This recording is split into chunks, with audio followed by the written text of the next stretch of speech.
sono pronte per partire nella prima hit, anche qui messo programma di gara, le prime 7 qualificate direttamente al main event, per le altre la possibilità di tornare in gioco con il manche di recupero.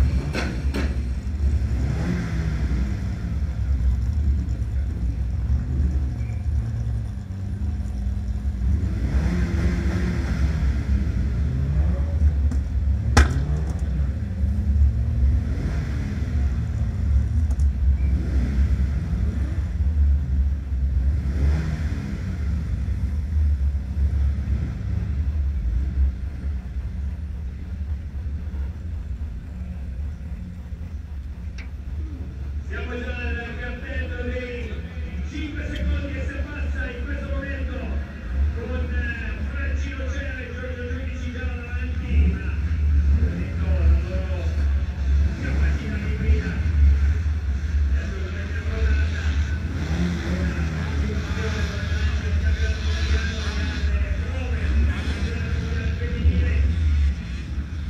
Francino Cera, Bresciana, che ha già preso il comando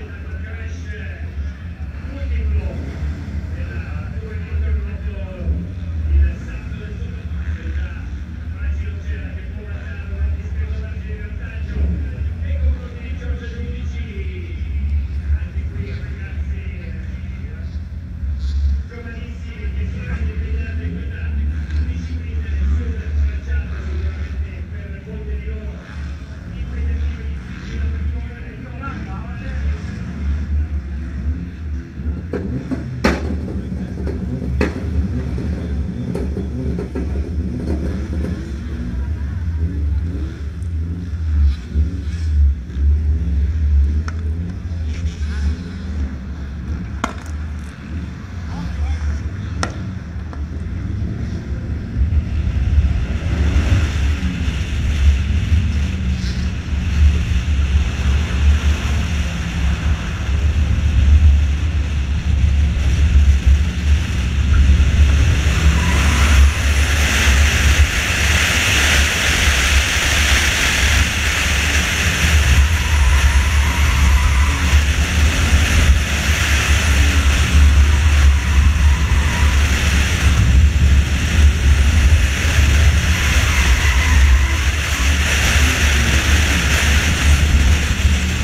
L'ennesimo titolo mondiale conquistato ha fatto sì che quest'oggi avesse altri impegni già programmati in conseguenza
debutta quest'oggi della prima gara senza assoluto per il motocross.